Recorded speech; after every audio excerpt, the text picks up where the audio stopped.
Watching a 50-year-old guy having a lover spat with a 12-year-old is extremely cringy. Ask about Illuminati since the Charlie of Peters. Is it Disney mind control? Is this MK Ultra Deluxe?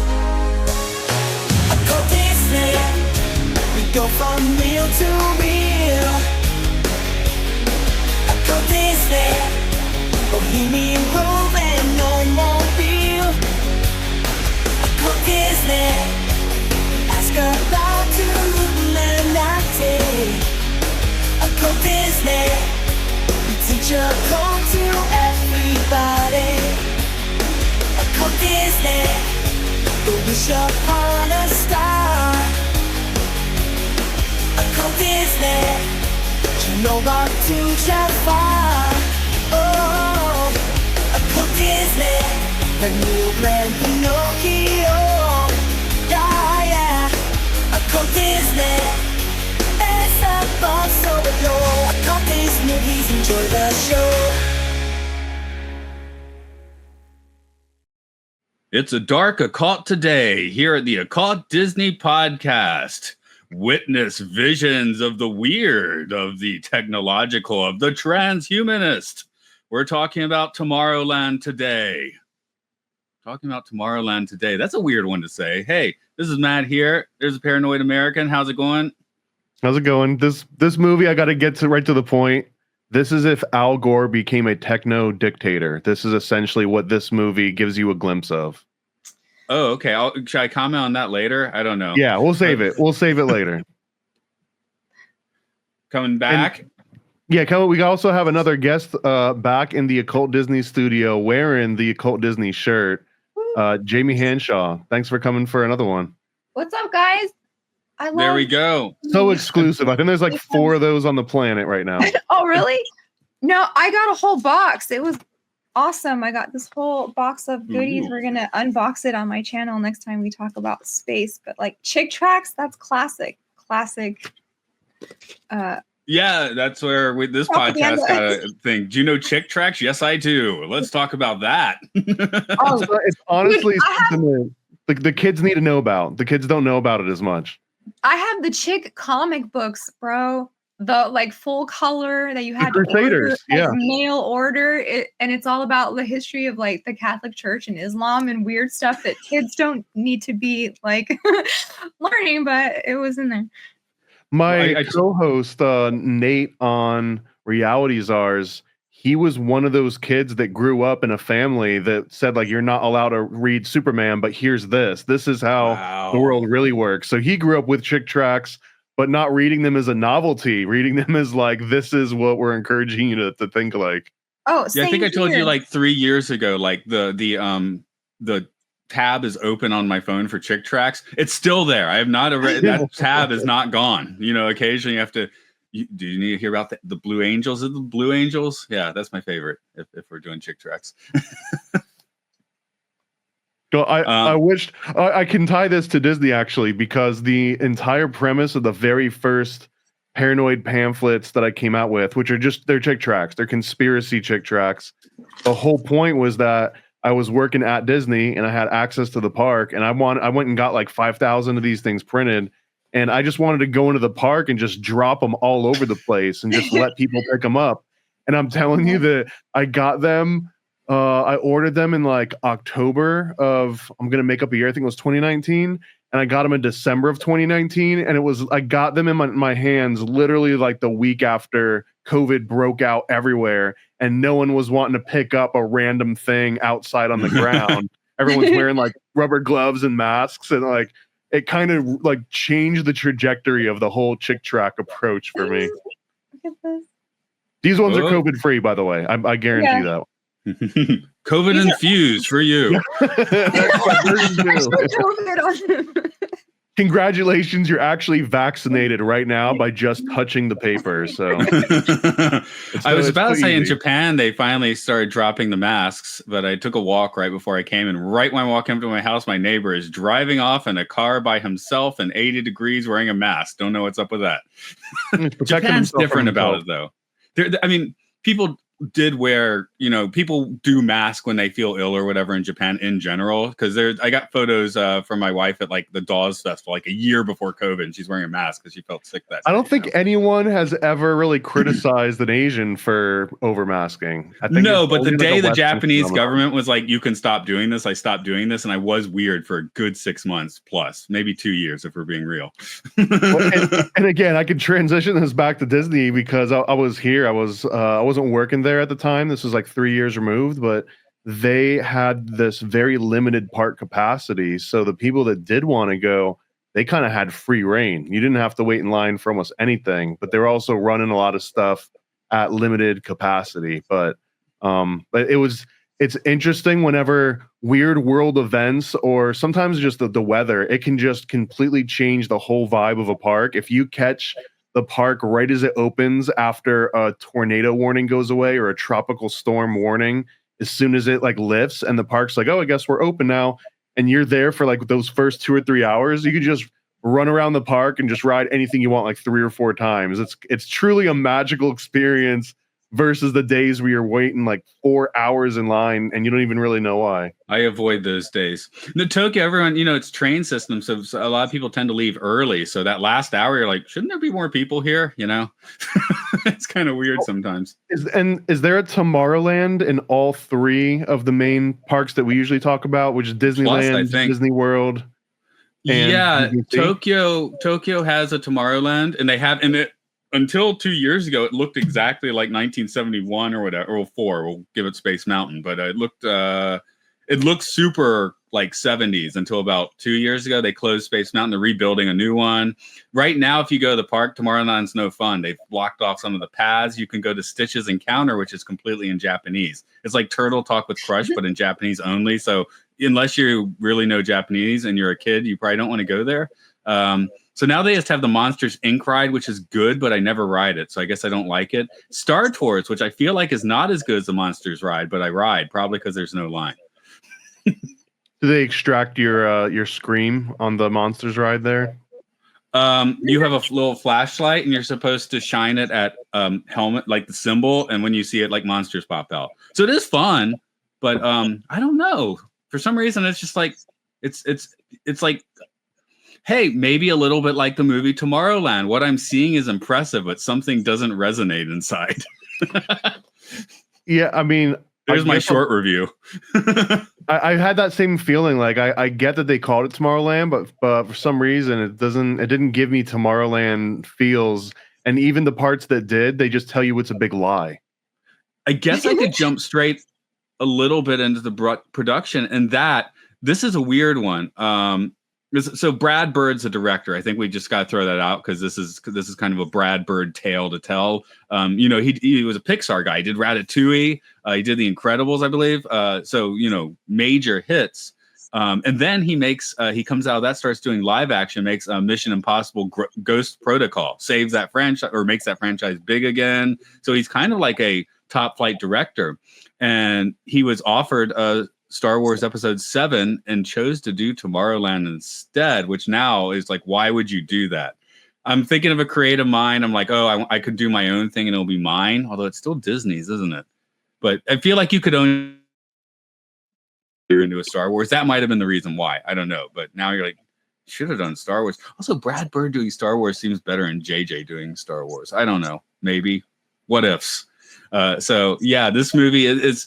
It's interesting that these Pixar directors kind of went off to do live action, and both of them kind of got kneecapped. Brad Bird had a little success with Mission Impossible, and then Andrew Stanton, he did Finding Nemo and WALL-E, and he comes out and does John Carter, which I do think is a legitimately good movie, and his career basically gets kneecapped there too. So both these guys make Pixar, massive successes, and then go live action, like very quickly get kneecapped. So by their... This one a little more justified because this movie's it's so weird. I want to like it. There's everything in here makes me want to like it, kind of, but I don't. I'll find some stuff you'll appreciate. Okay. They're going hard on the nostalgia look, I think, in that movie, like future nostalgia, if that's even a thing. I think that's what they're trying to go for. Retro future nostalgia. I went to see the Fantastic Four movie last month, and I think and also the Superman are both kind of doing it. The Superman one I really liked.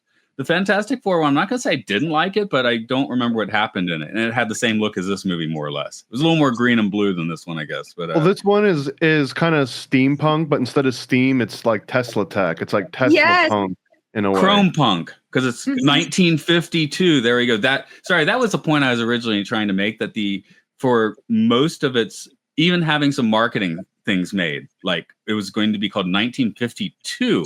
Also a weird date, 3 years before Disneyland. What does that have to do with Disney exactly? Disney's cranking by 1952.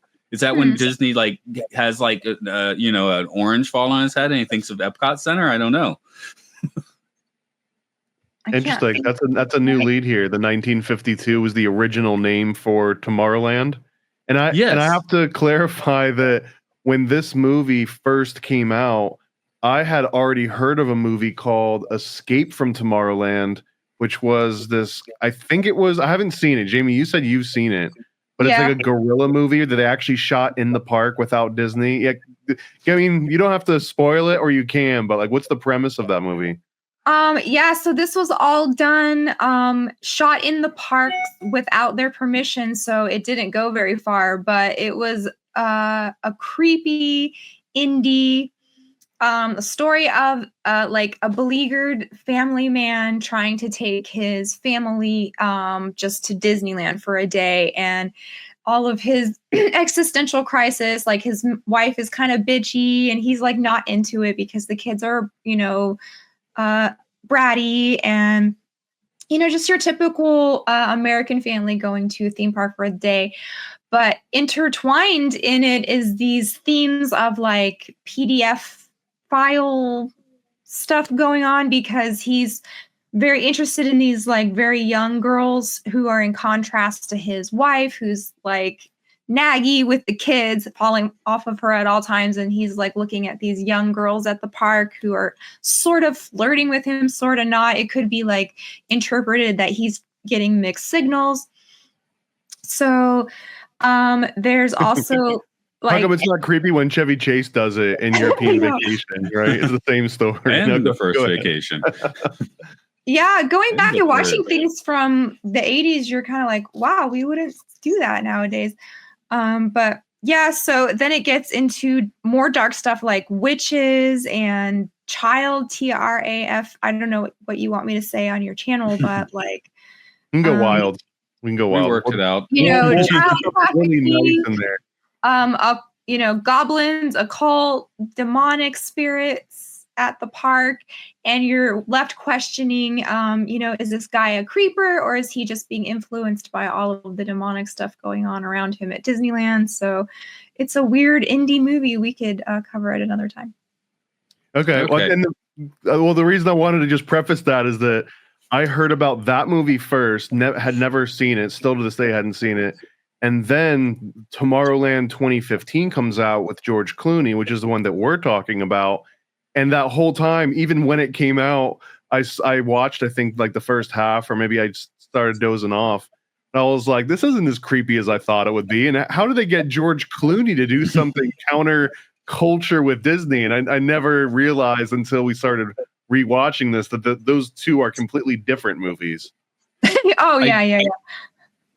I did realize that, but I did not go to see this in the theater. When I tried to watch it a few months later, I clocked it watching last night. I got about 12 minutes in and got bored or something, which makes sense now. Because the thing is, since then, I'm like, I need to get back to Tomorrowland. Yeah, I still want it to be a hidden gem, and it is a weird movie. It just keeps me at a distance. The professional reviews of this one actually feel like they really do a good job of conveying my thoughts for once, because usually you see professional reviews like this guy's a prick or something. But what do we have here? Ambitious and visual. Excuse me. That's I don't want to read that. That's AI. Okay, this is Peter Travers. I want to read actual people. Peter Bradbird's Tomorrowland, a noble failure about trying to succeed, is written and directed with such open-hearted optimism that you cheer it on, even as it stumbles. I'm like, that's a pretty fitting way to describe this movie. Yeah, I mean, if I had to rephrase it, it's like having your own kid that really sucks out of sport, is kind of like watching him play is like watching this movie. I mean, I've made a lot of music, and there's albums I made that I enjoy listening to, and there's a few where I know I put my whole heart into it. But I listen to it now, I'm like, yeah, that wasn't very good. You know, it served a purpose, and honestly, I think I can sell you at least on this movie being a novelty, because as soon as they start describing the whole background and what's going on, it jumps around a little bit. There's going to be plenty of MK Ultra references here, but what I kept going back to was that this is sort of a unintentional Atlas Shrugged, where what happens is that and this is one of the many theories, but the future starts siphoning off all of the best thinkers that want to go and live in this future Tomorrowland. And what it's doing is it's leaving behind this wasteland of non-thinkers in the present, which are no longer there to be able to create that future that we all kind of want. And to me, it was just Atlas Shrugged. It's like, that's what happens in Atlas Shrugged, except for that in that movie, but in the book series by Ayn Rand, that it's about the people with merit are like, we're going to leave these groups of like just feeders that aren't contributing in any way. We're going to go and like make our own club, and things are going to be way cooler there. And the rest of you are going to suffer. And it's kind of what happens in this movie without them collectively saying, let's leave all these losers behind. It was more like, hey, let's attract all these great thinkers. And I don't know, I kept going back to this like weird technocratic Atlas Shrugged. Why even go to the future, though? I mean, you know, there's like the breakaway society concept, right? I got baited by a YouTube video a few days ago, which was like, you know, the underground cities you don't know about. And it was all really obvious crap. It's like Underground Lana. I was hoping they were going to tell me about, you know, something real crazy. But it was too realistic. It was too non-whack for me. You heard of the albino alligators in New York? Yeah, I wanted some chuds, you know? But the whole breakaway thing, like you get all the best scientists. Well, they put that in the movie Oppenheimer, and that's what happened, right? I guess, which in the 40s, they, you know, took all the best scientists and stuck them in the middle of the desert till they got it right, you know? Or wrong, depending on your viewpoint. Well, I want to get an idea of Jamie's breakdown of this movie, because when we first were talking about all the movies you could come on and talk about, you mentioned this one as being like one of the top contenders. So what did you see in this movie? Oh yeah. I mean, I've got like 5 pages of notes. We did it on my channel a couple years ago, but this is perfect timing because we just recorded a show last week on my channel about NASA's origins are intertwined with Disney and the pushing of space and, you know, the space race at that time. And even the aesthetic of my channel, I don't know if you've noticed this, it's like Tomorrowland. It's like retro futurism, rockets and atoms and the Jetsons and stuff. I really mid-century modern. Yeah, Frigidaire and what is it, like Bakelite. Yeah. So this is the time period that we're talking about. So NASA, Disney, Disneyland. So in the 3 years leading up to the creation of NASA, actually Disney released 3 short films promoting space exploration on their Tomorrowland segment of the Disneyland series. So this is where the Tomorrowland comes from, is this program. And wouldn't you know who's working on this is the Nazi scientist, our friend Werner von Braun, who worked very closely with Disney. So we're positing this idea, like, you know, is space, or what we know about space, or the race to get children and generations interested in going to outer space, is this some kind of psyop also? So is space fake or real or whatever? So they released Man in Space, Man on the Moon, and Mars and Beyond. And other people from Project Paperclip are also working closely with Disney on the parks. And their premise is man will conquer space soon. So this is a very Nietzschean, this is a very like Promethean. You have the Russian idea that we like are supposed to go to space also, and Russian cosmism, I think is what it's called. Basically, manifest destiny, space, right? And so you have Disney linking with all of these military industrial complex corporations before the war, and then after the war for this like technological Monsanto, DuPont. So Tomorrowland actually started as a Monsanto exhibit, right? I actually remember in the mid 80s there was a whole section that was sponsored by Monsanto, and then it passed around different corporations, but this is the one where you could go inside a human body, and they had all of these weird like sensory exhibits where it would have like a really cold pole next to a warm pole that would make it feel like you were like burning your hand, and that was all in this little area that was sponsored by Monsanto. Of course, the House of the Future. Also, have I seen these things you're talking about many times? That's how close they are to my hand. Those are the Tomorrowland is. And the chaser to those, I would say, would definitely have to be Disney's 1966 Epcot video, which is kind of like the not the punchline, but the point, I guess. You watch those three, and then you get to the point with Disney's Epcot, the planned cities, somewhat like what you're seeing in this movie, right? Mm-hmm.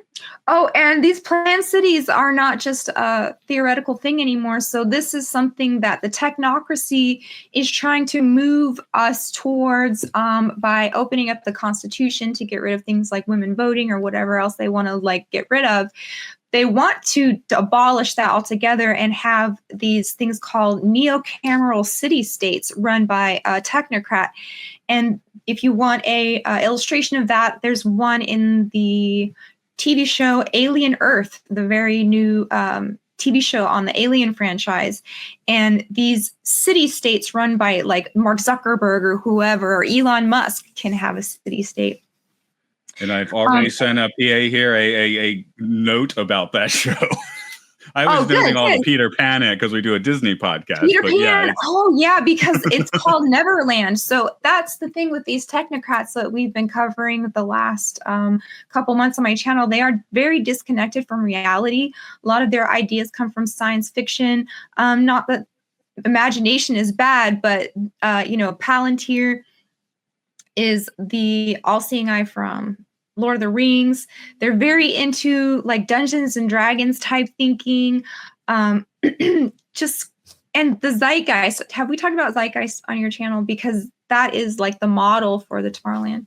The documentary, you mean? That's what I say. You talked about it. Just a quick shout out. I've got a series called Under the Docks where we review old conspiracy documentaries, and that was one of the very first 3 I think we did, because that one was one of the OG internet viral conspiracy videos ever, I think. Mm-hmm. So these are the pre-planned cities. Which is part 2. It's either that's the very tail end of Zeitgeist, and then the whole whatever weird direction they went in after that. It almost felt like someone like bought the market share, and they're like, okay, now let's turn this into a 15-minute city promo ad. Yeah, a thing for Jacques Fresco. So we were talking about Von Braun and the beginning of Tomorrowland. He was known as the space prophet. And so this Von Braun Tomorrowland collaboration was actually a pillar of the campaign to drum support for the creation of a civilian space agency, which we now know as NASA. NASA actually becomes a thing in the late 50s, and isn't there an earlier version? Didn't they do it like CIA style, where it was kind of something else first? Probably. I have this really great article on all of that, and he goes into very fine detail. I can recommend to you the perfect resource if you want to learn about that. Okay. I just have to mention before we go, it's like burning a hole in my pocket. That all of this just kind of sounds like Mormonism too. Well, that's what we're seeing. So the technocrats are very interested in having space cults and space harems, and redefining what the family should look like. They're pointing more towards like a guy with a lot of baby mamas and a lot of babies. The Dr. Strangelove dream. Cyborg harem usually turns up in all these movies. Yeah. Fembots and Austin Powers. And Elon wants to take his DNA. Oh, and also, who else wanted to do this? Jeffrey Epstein was very interested in seeding the world and space with his DNA. He even had a baby ranch in New Mexico called Zorro Ranch, where they were doing all of these weird breeding experiments. Moonchild rituals, right? Yeah. Different. Yeah, I was about to say different aesthetic. He was going more like Egyptian, it sounds like, than mid-century modern. Yeah. Yeah, Parsons was at least doing it contemporary to the designs and the aesthetics of his own age. Yeah, and he's pretty much the prologue to the entire space program, Jack Parsons. And if you go to Epcot and you ride on that Mission Space. Yeah, Mission Space. Mission Mars, the movie. Yeah, we had this chat a few weeks ago, actually. They slingshot you around the moon, and you see the dark side of the moon with the crater with Jack Parsons named after it on there. The whole time I was watching this movie too, though, there's some scenes at the end that I was thinking like this would be the coolest thing in Tomorrowland if they actually had something that resembled this. Like this is what the Mission to Space ride should have been, is when they're busting out of the Eiffel Tower in the middle of this thing and they're like slamming around and then they shoot out into outer space and then they like shoot back through and go into a completely different dimension. All that sounds like way cooler than anything that's actually in Tomorrowland right now in any of the parks. Yeah, Tomorrowland's been such a conundrum for them in the parks because, you know, the original 1955 Disneyland, it was basically very unfinished. That's why Monsanto and a few other companies have such a big presence there, because that's the one they just simply didn't finish. So let Monsanto finish it for you. But also futuristic, right? Like at that time, everything in Tomorrowland did feel like it was a futuristic thing. And then that time period shifted, and now you go there and it's like nostalgic of, oh, isn't that quaint? This is what Grammy thought it was going to be like today. Yeah. 1967, they do like the big redo where they try and update it to make it futuristic again. They kind of start giving up after that. Tokyo opens theirs in 1983 and just decides for 30 years that's fine. A stance I kind of agree with. Anaheim destroys their Tomorrowland in the mid-90s, trying to do new Tomorrowland and basically screwing it up. They took out the People Mover, but because of like local building statutes and things, they can't actually do anything with that track. They tried to do the rocket rods, which was a massive failure. So now you just have giant infrastructure that's there that's doesn't do anything in California's, and it's apparently pretty screwed up. Florida's maybe you can give us an update on what Florida's doing these days. How's their Tomorrowland? I'm such a cheap date when it comes to Tomorrowland. I go to that stupid little indoor theater that's like circular that shows you the progression. Carousel of Progress. Some of this movie shot there. That is one of my favorite things to do. And whenever I go with someone, it's like I can already tell 5 minutes in, like, what did you drag me into? But air conditioning. That's what you dragged them into. Air conditioning, some shade, but there's just something nostalgic about that because I remember going with my grandparents when it first opened and going through and watching that. So it's wild to see how they have changed it over the decades. Essentially, like every 10 years they add like one extra little tweak, to the point where I just saw it like a couple months ago. They actually have grandma playing with a VR headset, like shooting aliens and earning NFTs or something. Oh, okay. I feel like it was 1996 in there for so long. So maybe they finally that was the 1996 update, because Disney Quest a year later had like that early VR. So, and they had like a AI that's driving the oven. Okay. I just wanted to think that it was the future of 1996 still. That would have made me happy. Well, I want to get more of Jamie's thought. I also want to give a quick stab of maybe trying to describe what happens in this movie for anyone that hasn't watched it and wants to understand what the framework is, and like what the structure is for all these notes. So I'll do my best to make it very concise. So the future, it has this technology that's beaming out this idea that the world has ended, or that the world is going to be going into this apocalypse. Again, when I was talking about the future being run by Al Gore as this technocrat, it's kind of what it is. I was just imagining, what is it? A Terrible Mistake. That's the book about MK Ultra, the Inconvenient Truth, right? Yes, correct. This was required watching when I was in high school. This was state propaganda that you absolutely had to watch. Everyone pretty much consensus in high school was like, oh yeah, polar bears are going to be gone, penguins are going to be gone, just all ice is going to be gone. We're not going to have ice anymore unless we do something, and we'd have to do what Al Gore says.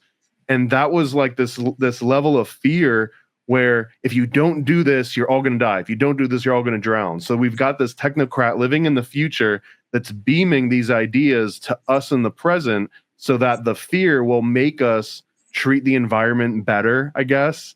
But in doing so, we realized that the media just took that fear and they're like, oh, we can commercialize that. We can actually twist this for our own needs. So the fear wasn't actually driving them towards fixing anything. The fear was just being, turned into a commodity and sold back to them as excitement and entertainment and whatnot. And it actually has a pretty deep message in this movie, because they're kind of going as I'm watching, I'm like, oh, I'm being cynical. And this movie is incredibly cynical, I think. But this girl finds a little pin that basically transports her when she touches it to this future. But you have to be super smart, I think, in order for the pin to work. And as she does this, she's like finding her way to this futuristic city. Once she actually gets there, she runs into George Clooney, and George Clooney is sort of like the older version of her. Like when he was a young kid, he was sort of also being able to touch these little pins and could teleport around and go into the future and go into this alternate dimension. And he had become sort of convinced that the world was just going to go to hell. And she's like this new hope, right? She's the new young buck that has all this optimism. And they keep going to this two-wolf analogy constantly, where it's that there's two wolves inside of you. One of them is autistic and one of them is whatever. I can't remember. This version is like, one's the good wolf, one's the bad wolf.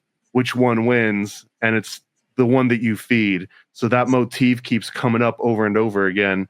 And at the very end, you kind of are left wondering, like, okay, the guy that had created this whole entire antenna that's beaming this apocalyptic future into everyone's heads back into the past, when he's doing that, it's ultimately because he thinks he's doing it for good, but he ends up doing it for bad. And it's this whole thing about he fed the wrong wolf instead of the white wolf. So I know it's a little meandering. It's an abstract movie. There's all kinds of rockets and explosions and multidimensional travel. Right. No, yeah, I had heard 8 things I wanted to respond to. I don't know. I guess the last one's the wolves. So as someone, the more you meditate, the more it's like, don't choose either wolf. I have 2 wolves and they're both retarded. That was the one. That's the one I was looking for. Yeah, don't feed the wolves. So yeah, where do we go with this? Actually, weirdly, with all the technological stuff and the one that comes to me is especially with the pin taking you to one, you're ending up in the cornfield. I was mentioning actually before we recorded, but I did the Twilight Zone podcast where you have It's a Good Life, where the omnipotent kid with a thought can send you into the cornfield. And so I don't know, just since I'm a Twilight Zone guy, it was just like, the pin sends you directly into the cornfield first, not into the city, which I thought was interesting. I kept getting Emerald City feelings every time I would see that. I was just imagining opium poppies and like an Emerald City that she's working her way towards. And when she gets back to the city in a later state, I guess, and it looks decrepit somewhat. I mean, it still seems to be somewhat functioning too, but that had Return to Oz vibes, where we go back to Oz, and it's in that case it's completely falling apart. And here it's like great call. Yeah, this does have Return to Oz vibes in the second half of the movie. Yeah, and where was I going with that? Return to Oz. Sorry, my thought diffused there, but it'll come back later maybe. But yeah, the correlation, the Emerald City, that makes sense. I'm vamping now. Somebody say something interesting. Well, Jamie, you said you had 5 pages of notes. What else we got? Oh, well, I was just looking here. So the story starts with this monologue by George Clooney, who is, a CFR promoting World Economic Forum, friend of Obama. He's definitely into technocracy, climate agenda, all of those things, right? He's a cooler Al Gore. Yeah. So he says the future can be scary. Unstable governments, overpopulation, wars, famine, water crisis, environmental collapse. So these are all of the like accelerationism ideas that they're trying to get you to think that we are like doomsday is we're 1 minute from it, and if we don't do this right now, then the tipping point, that's what they call it, right? And this was every environmental studies class in the late 90s. Yeah. Everywhere in this country. So the tipping point is like when the aliens come and say, okay, you no longer have stewardship over this planet because it's too important, and we're just going to eliminate the humans. So this is the kind of thinking that they want you to be in. If we are not good stewards of the planet, we don't deserve to go into the future or into Tomorrowland, right? I find it interesting. You mentioned just Inconvenient Truth being like required viewing in high school. I'm a few years older, and I've never seen that movie. Weirdly, I was teaching environmental education when it came out, and probably teaching a few of the concepts in this movie at the time, right? Because we were told to do that. But yeah, and in high school, I mean, there was some environmentalism, but maybe I'm talking like not quite late 90s. It seems like right around 97, 98 is when it really kicks into overdrive. I remember as an elementary student going to Fernbank Science Center in Atlanta, Georgia, and being given the tropical rainforest rap, which still gets stuck in my head, and it's terrible. When we were talking a few weeks ago about Brian Wilson's Smart Girls, it's like maybe 2 shades better than that.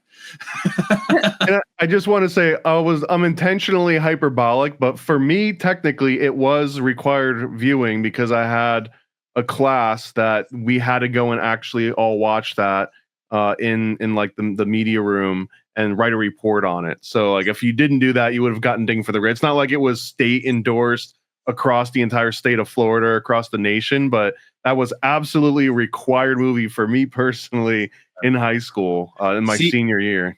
The other reason I didn't see it is because movies you also just covered on with the docs is Fahrenheit 9/11 and Bowling for Columbine, movies I'd both seen, and especially at the time probably mostly agreed with them, if not completely agree with them, but I also knew how journalism worked, and I was like, this is the worst journalism, and the movies made me angry because it's like you're making a point I like with really shoddy journalism and on a major scale. Like lots of people are seeing you doing this incorrectly, even though I like the point you're making. I think that's kind of what this movie is about, is that if you do that Al Gore thing, that you yourself are almost guaranteeing it. George Clooney says it himself, self-fulfilling prophecy. That's kind of what they're hinting at, that if you keep doom scrolling and you keep like doomsaying about that, like we're going to lose the world and humans are going to become obsolete, that actually in an NLP way, or like almost like a Ewan Cameron MK Ultra repeating pattern way, right? You keep hearing that and you keep seeing that, and you start modeling yourself after that.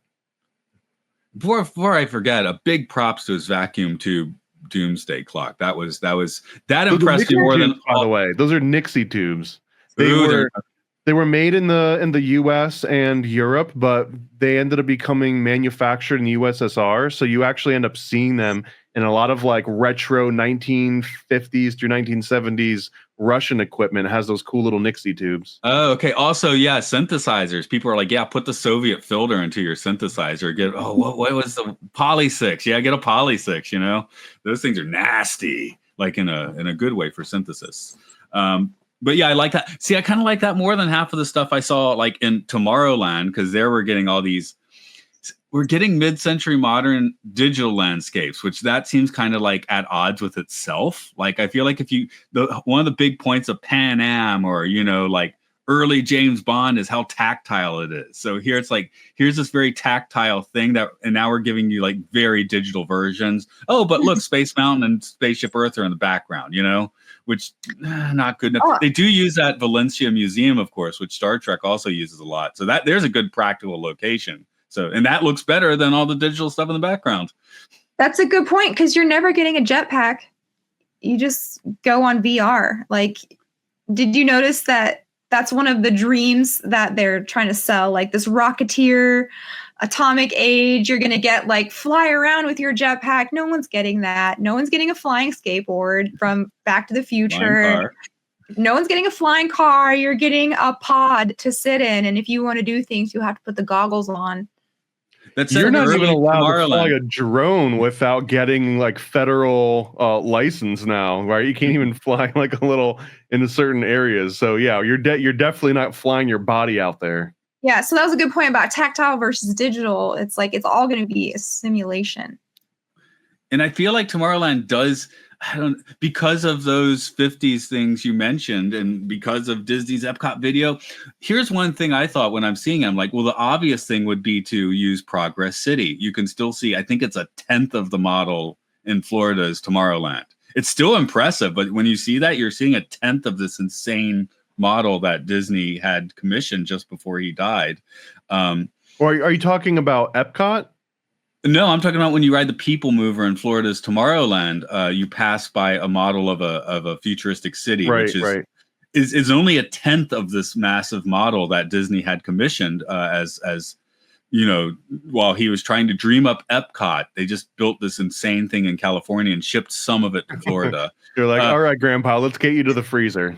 Yeah, and I think they actually shot some of Logan's Run using that, like that city. So it's like Tomorrowland can't do that now. It's going to look like cheap 70s crap if they do it. You know, it's going to look like. And no, I don't want to besmirch Logan's Run. That's one of my favorite movies, but it is one of the most 70s looking movies you could possibly watch.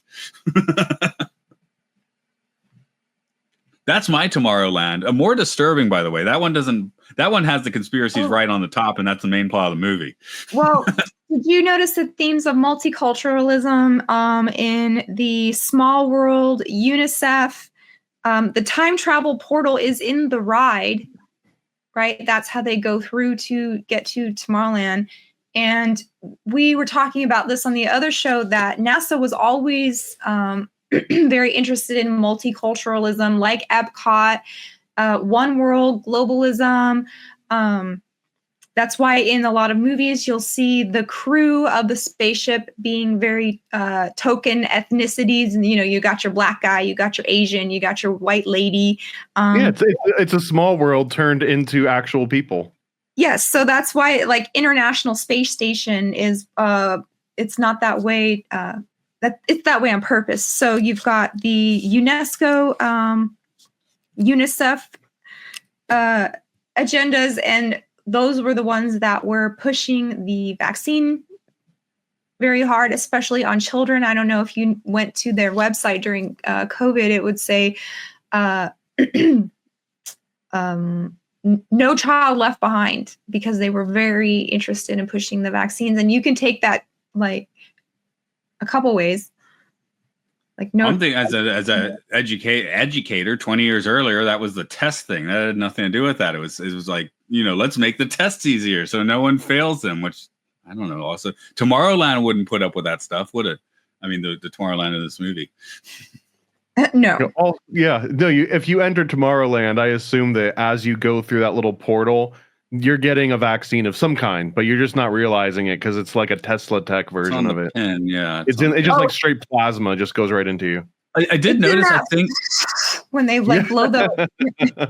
Correct me if I'm wrong. And when he's in It's a Small World, it uses that little spur for the boats, right? Where you're riding pirates or that, you're always like, I wonder where that spur goes. So in here, it's like, oh, it goes to Tomorrowland. I like that. Actually, when you have that pin, right, then you go the other way. So if you're in the club and you have the symbol and the talisman, then you are on a different track than the rest of the world. It was the Stonecutter scene in The Simpsons where Homer has the special little garage door opener. And that was honestly, that was one of the coolest scenes in this entire movie, being all into like occult underground tunnels in Disney. And like, what are they doing there? Is that if you ride the It's a Small World ride and you've got this magic talisman, it's like a little T, a little Tau cross, essentially, that a red laser will beam out of a lighthouse onto your little Tau cross. And then the track opens up and your cart goes down in this underground tunnel that then has like a little teleporter device that like sends you and I mean, there's so many Simpsons references in here, right? Stonecutters, and then also just like the monorail episode. That's kind of if you were to summarize this entire movie in one word, I would be like monorail. Like that's kind I'll of. say now I got a song stuck in my head. My daughter and I were riding a monorail in Tokyo a few weeks ago, and of course you just start singing a song, don't you? It makes it seem stupid. So why would you build a monorail? That I was talking to my buddy Mark, who I did a bunch of podcasts with, and he was like, "Yeah, every time in Atlanta someone suggests building something better than MARTA, people just respond with monorail, that's stupid, you know, like no one wants to, it's just a big wasteful public works project, even if it might be useful, but then we got this Tomorrowland, which obviously has big, massive public works projects and is a decrepit, weird, you know, techno dystopia or something. Is that the episode where Homer drinks the water from the ride and starts tripping? That's actually a third separate episode. Oh, okay. So there's a lot of classic sentences. Yeah. No, It's a Small World. Speaking of multiculturalism, last time I wrote it, I was not thinking about that at all, because for the first 6 months of the year in Tokyo, they had their first Marvel at Disneyland, which for Tokyo Disneyland, which was they put Groot on It's a Small World. So the whole time you pull out your phone and you're just looking for Groot. So you'll take pictures of Groot. So they're like hidden like a bunch of different Groots all over the place. Yeah, like there's the dancing little Bo Peep girls, and one of them is now Groot. You know, you got Groot playing a didgeridoo in Australia. You got Groot playing a ukulele in Hawaii. So you're not thinking about multiculturalism now. You're just looking for Groot.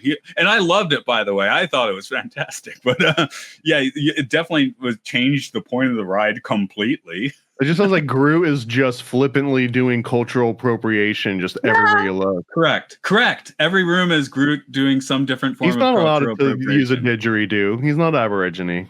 He's Groot. He can do that. He is Groot. Okay. Can he can't say that. Okay.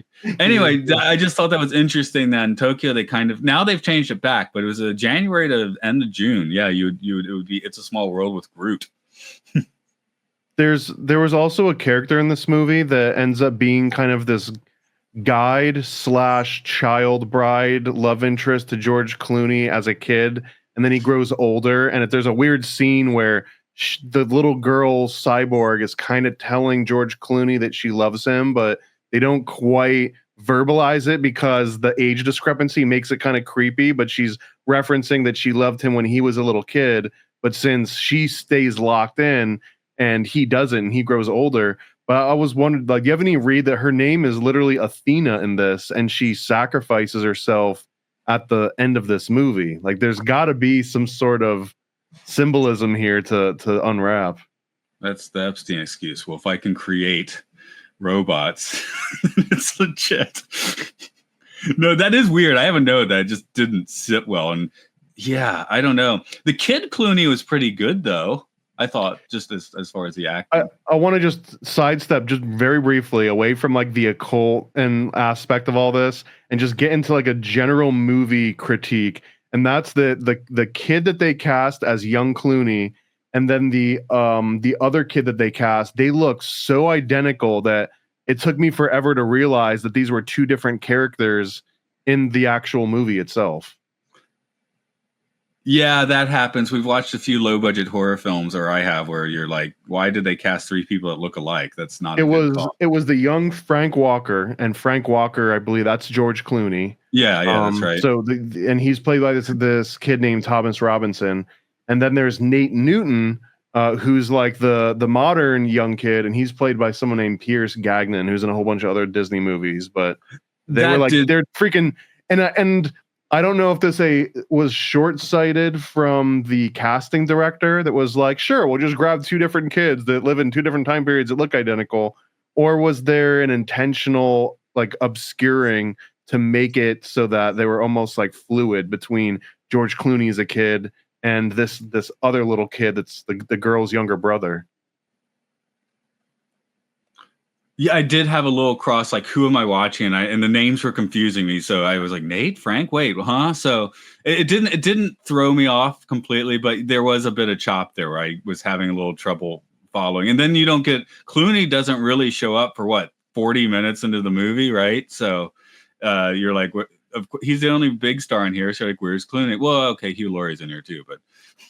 Well, I've got one good mnemonic device for you to remember who's in this movie. because it's Frank and Casey, and all I kept thinking was Frank Wisner, who was at the founding of the CIA, and then Casey, who was the CIA director, like 20 years after that, and Casey is the young buck that's like, stars in her eyes, and then Frank, he's the old guy that's kind of been like shattered from his experience. And that actually if you look at the backstory of Frank Wisner, where you get the concept of the mighty Wurlitzer, is he talked about being able to play the media, news and entertainment industry like it was a Wurlitzer organ to his liking. And this is the guy that was at the cross between the OSS becoming the CIA. So that's Frank, the old guard, and then Casey is the new guard. This is the one that wants to be a little bit more experimental. Things like, what if we just dose everyone? What if we send people out into outer space? So I just kept thinking that, is this movie about like the CIA passing the reins from old guard to new guard? Is Casey the one that ends up at the bottom of the lake, or is that the next guy? Colby. That's Colby. Colby. Okay, names are close. I don't feel completely stupid. Well, you got me thinking, because then a lot of these alien NASA space movies, the theme is that the unseen aliens are actually, they're either inflated versions of the Anglo-American elites, or they are their future selves. So you see this in like The Last Mimsy, which also has a message of like catastrophe, tipping point, doomsday. We have to send ourselves back into the past to fix something. We've screwed it up so bad because we're such bad boys and girls that we need to be punished and sent back and taught the horrible ways of our past. Which yeah. I think they do that fairly well in this movie. For being critical of it, they actually do it with a decent amount of nuance. It's not really cookie cutter. No, I'm looking at my note here. This movie is always about 3% from being like really good. Like it's not like it makes it more infuriating because like this is almost good and something is just not sitting. Like here we go. This movie looks and is better crafted than Mission to Mars, which you did a few weeks ago, I would say, but I like Mission to Mars better. I'm just imagining that guy that explodes in a tornado and you just see like viscera just fly in all directions. I like that movie better for sure. I am putting that right on the table. Oh, okay. You're saying Mission to Mars was better than Tomorrowland. I feel like this Tomorrowland is technically better crafted, but I like Mission to Mars better. And that is that's where I was like, it was cool that De Palma did it because that just brings a little bit of wooliness and wonkiness. And Brad Bird, I guess, is capable of that. I noticed some of the visuals did seem a little bit, like I can draw a line from Ghost Protocol to this, but Ghost Protocol doesn't have that much CG. So that, and there, all of that chrome punk, let's call it chrome punk, looks awesome. And here it does. And then sometimes it doesn't because it's not chrome anymore. It's digital. Did you notice double helix construction in the future? There was a lot of references to spirals and helixes, like even the Rocket Boys, when they were going in the future, it would spiral up like helixes. Oh, the guys with the little backpacks, the little Rocketeer guys. Yeah. So there's something about biology and DNA going on in the. Well, I started seeing dongs at the end, which is a dumb guy thing to do, but that thing kind of going onto the Eiffel Tower, I was like, that seems weirdly phallic. And then George Clooney is using some kind of weird phallic interface, and maybe it's midnight and I'm just starting to see it. But now that you mentioned, like the DNA, Eiffel Tower is one thing. Okay, right? Towers are a thing, aren't they? And then there's like another one. If you go down like the astrotheological sort of route of architecture, if you buy into that, then pretty much every dome is one thing and every obelisk is the other thing. And that's so the original Naked Gun really got it right. Okay, when they're driving, everything I look at reminds me of her. Either a hot dog or a bun. Right, that's it. You got to pick one. Another we have those robots at the end that really looked like the RoboCop ED-209s to me, which I don't know, that stuck in my mind. And I was also thinking the plot of this is just like if we make everything in the future more horrible, now it's the Terminator, isn't it? I was specifically thinking Terminator Dark Fate a little bit, the most recent one, because I guess because it has a female protagonist or whatever. So yeah, I was like, this is kind of a Terminator-y plot without, you know, quite as much like robo murder. And well, that's another theme. So there's 3 layers that my friend was outlining in his article about the aliens and the invasion. And the first layer is we need globalism because the bad aliens will invade us, or AI. So that's another version. So we need good AI to help us combat the bad AI. And that's what Athena represents, right? She's the good technology versus that ball that they had to destroy. She's the technology that's been infused with love. But she's still aggressive in completing her mission, isn't she? Yeah. So then you have the middle layer, which is we need to be initiated into the good galactic federation and become a type 1 civilization. And then the last layer would be like the aliens are our gods, or AI, or future us, or something like that. It would have to be some emergent AI, because right now AI is still very much corporate. It's like there's a Pepsi AI and a Coke AI and a Mountain Dew AI and a Dr. Pibb and an RC Cola. Like there's all these different AIs.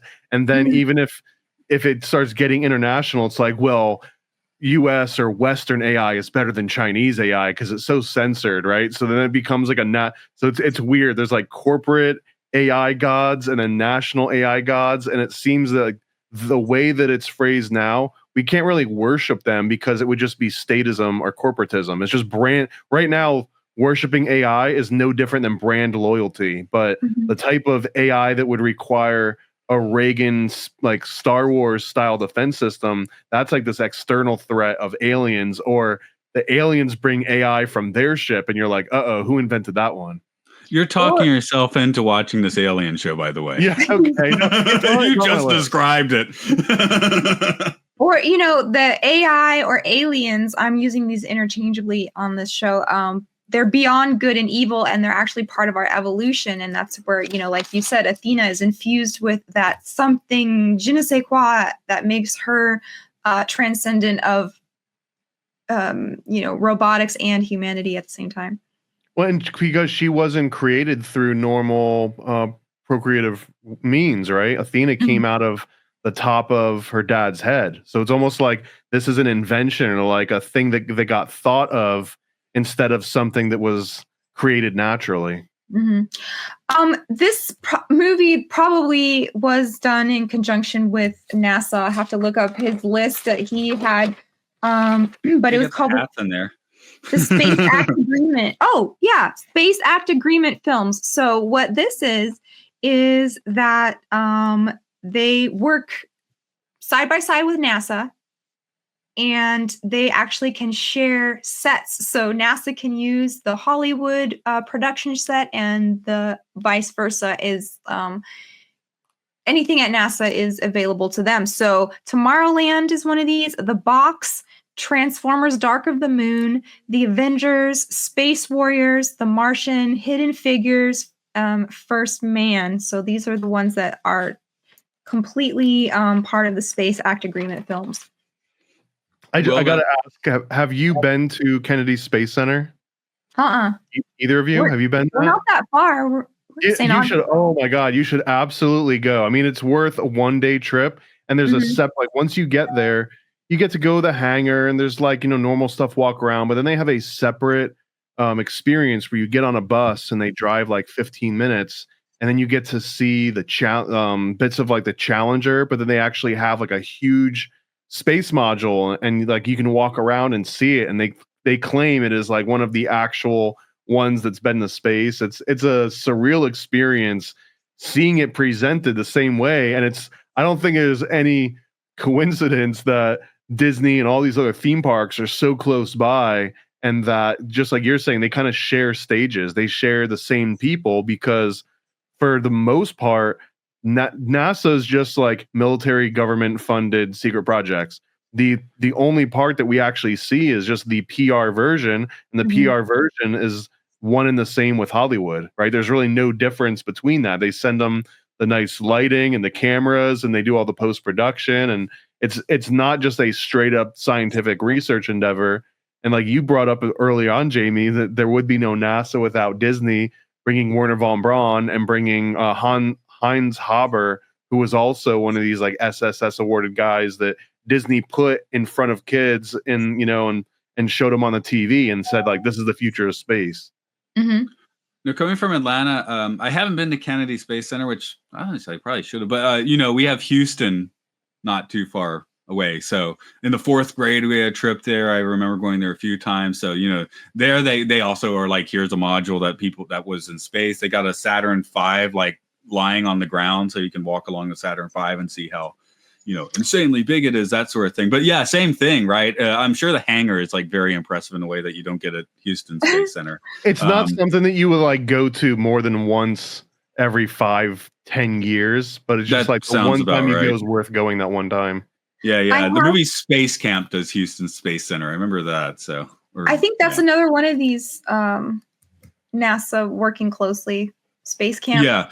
Yeah. No, I was thinking like I've been so fully space programmed in my life. Like all those movies you mentioned, the only one that I hadn't heard of and haven't seen is The Box. I think every other one you mentioned, I'm like, oh, I know that movie. I've seen First Man. Why have I seen First Man? I only have so many hours in the day. Have you all seen Fly the Navigator? That's hell yeah. Did you see that one already? Did you it doesn't have animation, so we haven't. But when we start doing live action, that's for sure one to get to. Yeah, right now we're on a path of mostly animated theatrical releases. We're gonna have to go back and do some we skipped, like Pete's Dragon and the Unassuming Dragon. I always get that wrong. And then we're probably gonna do straight to video, and then we can start doing live action. I mean, there's enough that we can do this show into our 80s probably. Yes. Did y'all notice that the 2003 version of the little girl that her dad works for NASA, I forgot her name her character name. Casey? Yeah, Casey. The mnemonic worked. What do you know? Yeah. So when she is looking out into the sky and identifying the stars, the first one she points out is Sirius. Sirius, yeah, of course it is. So I thought about Sirius yesterday because I'm like, it's so hot. It must be the dog days of summer. And then I looked up and I was like, oh, there comes Sirius. Okay, I'm right. So I know that much astronomy at least. You need to do a chick track about Sirius. That would be awesome. Oh, that's such a great idea. That Sirius was one of the. This is gonna sound all right. I have to say pun intended since I thought about it before I said it now. But Sirius was one of the first like paranormal extraterrestrial topics that I took serious. And it was this thick book that was some French archaeologist, self-archaeologist, that wrote about like the Dogon tribe and wrote about all these other ancient cultures, about knowing it was a binary star. And it gets into like the elongated skulls. Like the Sirius was my entry point into the woo-woo side of like conspiracy theories. You just accidentally punned it too. I always hear. Oh, sorry. Go ahead. I was just gonna say Sirius Mystery and the Stargate Conspiracy. Those are classic. I've always heard it pronounced as the Dogon. So then when you said the Dogon, and I know it's a an old name that has nothing to do with English, but I'm like, the Dogon talking about the Dog Star. That's how I mean. It's for me. Whatever is the most convenient mnemonic device for me is what it's actually called. I don't care how you pronounce it. If it helps me remember what it is, then that's the right solution for me. Okay. No, I just made that weird connection. My dumb pun was just you could call it a serious tract when you make that. So yes. I always remembered David Icke talking about the Dogon in Mali, Africa. Maybe that's why I'm hearing that pronunciation. So doggone, the doggone, and I'm talking about the Dog Star. Yeah, I like that. I speak an American over here. But did you also notice that this movie is a very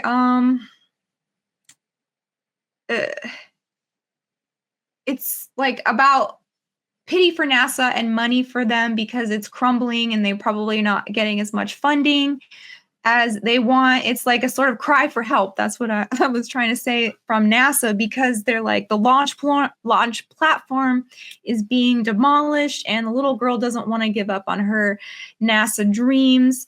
Another thing that matches Disney is that there's no mother.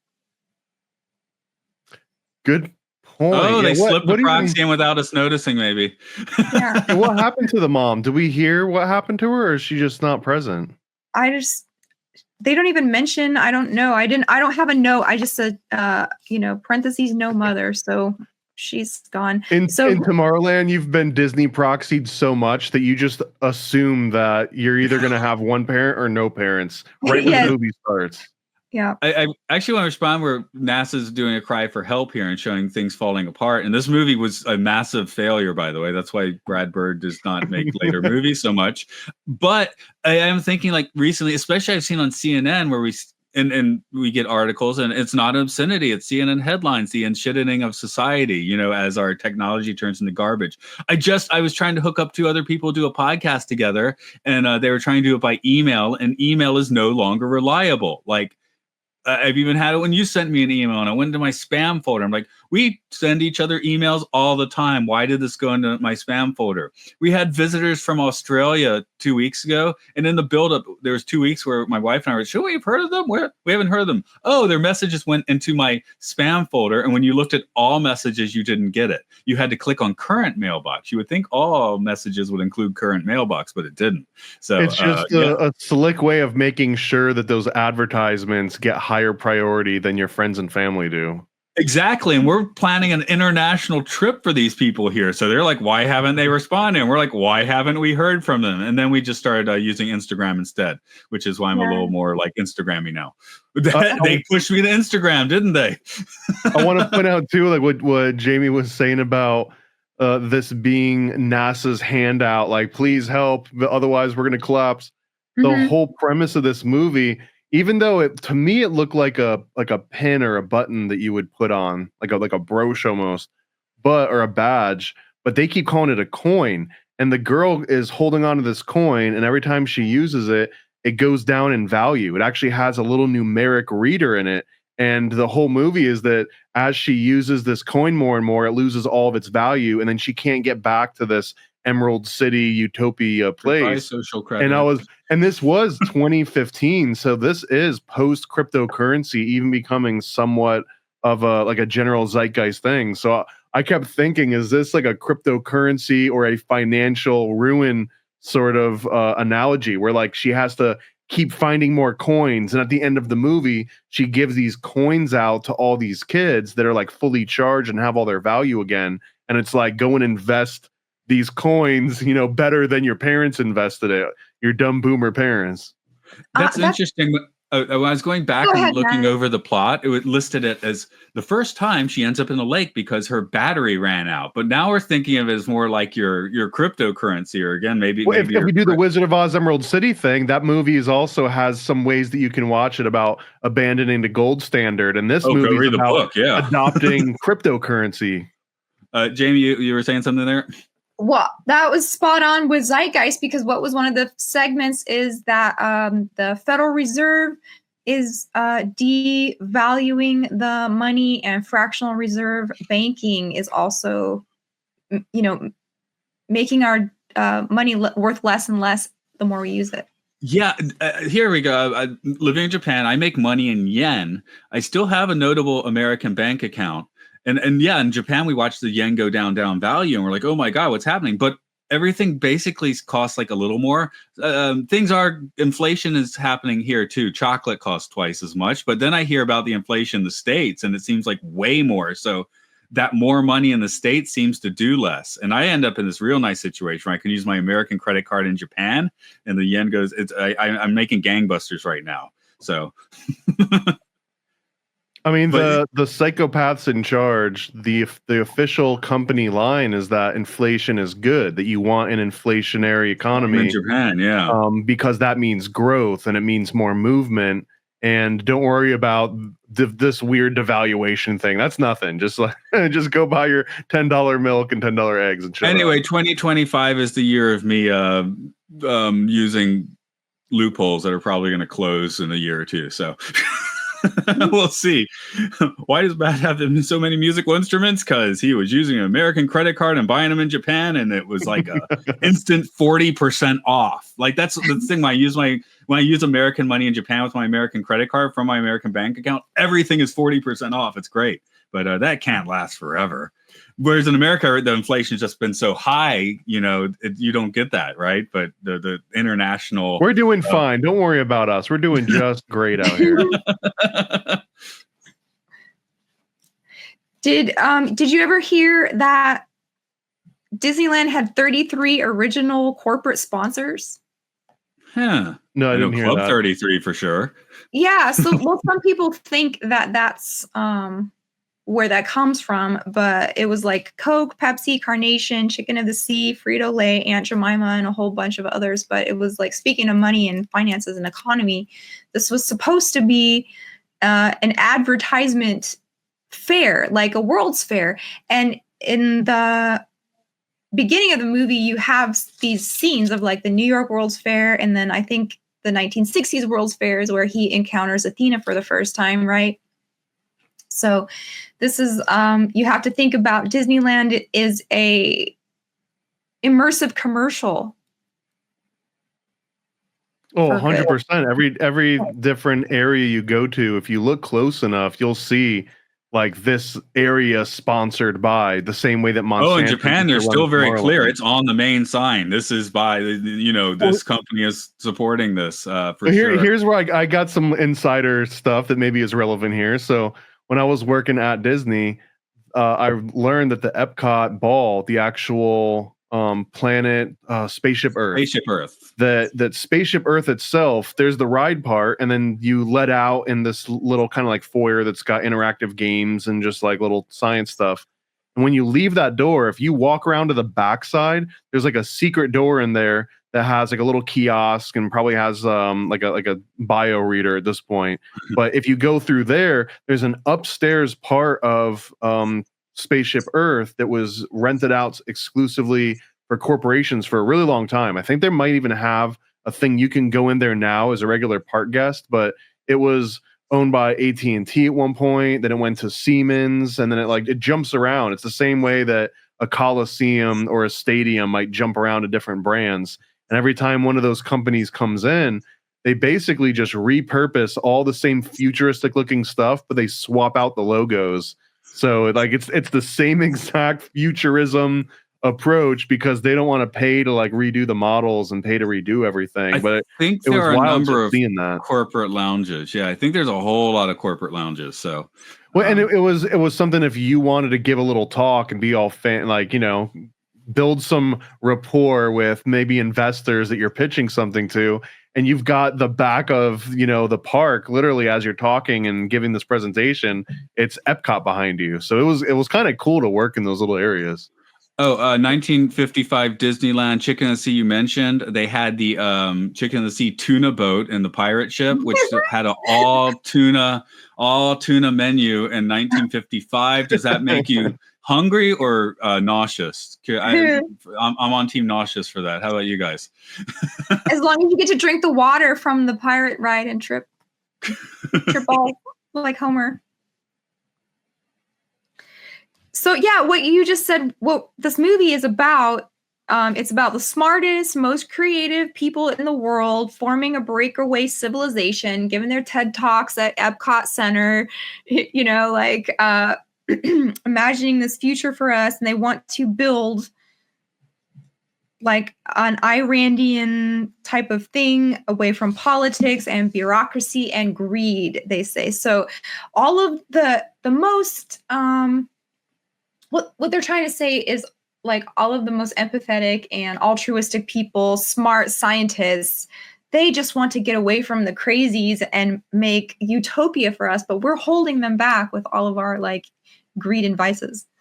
Well, and I think, and this ties into my whole view of growing up in the late 90s and having this environmental, like political environmentalism be the status quo. Like, I didn't even know there was a non version of this, but that they kind of frame like people as this horrible thing to get away from. And the biggest one is authority figures and parents. For example, if you notice, when the girl finds the coin that lets her transport to Tomorrowland, this like utopian future that's kind of fake, right? Like I guess the idea is that when you touch it, it helps you pick up a frequency that's being beamed to you. So you're not actually seeing a real thing. You're seeing a commercial for this thing that they want you to see, but you still have to be one of these chosen indigo children, because when she gives it to her dad can't feel it. And as soon as that happened, it's like, seeing this is Disney and the state telling children, hey, you are so much smarter than your parents. They are so dumb. They have absolutely no idea what's going on. Look, even if you gave them this coin, look, if you touch the coin and you don't go to Tomorrowland, then that means you're an idiot and you don't belong in Tomorrowland. It's like a technocratic eugenics. Like whether or not when you touch the coin, if you don't go to Tomorrowland, then you're worthless. You're part of the problem, essentially. I want to throw out a couple movie references, one new, one old. I already mentioned the new Superman movie, and it's really funny in this case. But in this case, Clark Kent's parents, his alien parents now kind of suck, and his Earth parents are now stupid, like you're saying. Like, I mean, his dad says something profound to inspire him, but the first time you see him, Mom's got the cell phone on the table and she's shouting into it. That's what Ma Kent's doing. And then Pa Kent's on the other side of the room, like, they just seem like really derpy. So they're kind of, and that movie has a very Tomorrowland vibe. The other one, I want to go back to 1979 for Moonraker, the James Bond movie, in which Hugo Drax, one of the best named Bond villains ever, is sending a bunch of young hotties into space while he, destroys the rest of the world. So he's going to come down with his, 100 hotties to restart society. I'll get Mormonism all over again. Yeah. So Space Babes. Yeah, I can think of a couple cults like that. Yeah. Raelians is up there. You can even maybe fit Nexium in there. I guess I don't know how close to get to the extraterrestrial stuff. I know Moonraker is a contender for the worst Bond movie, but it kind of is my favorite. Elon is trying to get theirs, and he's trying to take all his harem to Mars one day. But he lacks a cool religion or a cult to go with it. Does he? Yeah, he kind of does. You know what? He's trying to make X a cause. X is supposed to be the cause, isn't it? If he could somehow channel the charisma of a Jim Jones with his ambition and resources and vision, he could be a great cult leader. But he's the opposite of Jim Jones' charisma. Which maybe is a good thing. I don't know. Maybe that's where he got the black eye from. Another, just because I got like my tinfoil hat on, especially since I knew Jamie was going to be here. Like I didn't take it off. Like I normally kind of like put my normie hat on as I watch this. But George Clooney in this movie is absolutely a David Koresh style figure, or who was the guy at Ruby Ridge. He feels like that because he's living literally out in the middle of the woods, in the middle of nowhere, trying to hide away from all this technology, even though he knows how to use it. And then he starts blowing stuff up. He's got bombs. He's got traps rigged. Like, this is kind of a David Koresh scenario that the Casey runs into. Oh, totally. He's like a Unabomber character, right? Like a Kaczynski that like is smart enough to use the technology but hates it. Do you think he's so salty because he was in love with the robot girl and he had to grow up without her? Yeah, again, I do have the note near the end here, which is watching a 50-year-old. What was it? Watching a 50-year-old guy having a lover's spat with a 12-year-old is extremely cringy. Dude, just like the Escape from Tomorrowland movie that you kind of described, that has like a Lolita vibe. Maybe that's closer than you thought. But with an audio animatronic here. Let's keep in mind these are not Terminators. These are not cyborgs. These are audio animatronics. We get Key in here, right, as an audio animatronic that explodes, so it's fine. You say that she's not a Terminator, but the climax of this movie, they turn her into a bomb. True. Why is she self-destructing is a good question. Right. Don't trust an audio animatronic that's like, I'm just an audio animatronic that has a self-destruct mode. Do not steal Snow White's apple. The queen will explode on you.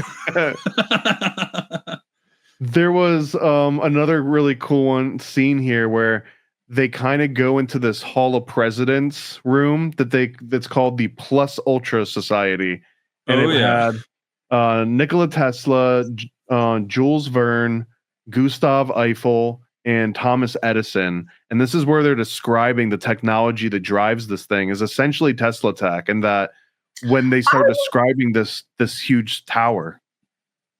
I was just gonna say they didn't mention Tesla and called it the Edison tube.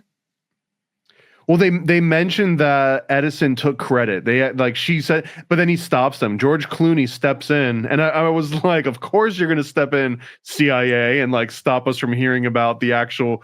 But Casey is like, well, actually, Edison took credit, and Tesla's the one that. And then Clooney's like, come on, let's stay on topic here. Let's not get into the weeds and give people their proper. Why bother with the weeds? Yeah. But it was interesting because they're describing that the tower itself, like an actual huge building, is an antenna, and that Tesla designed it that way.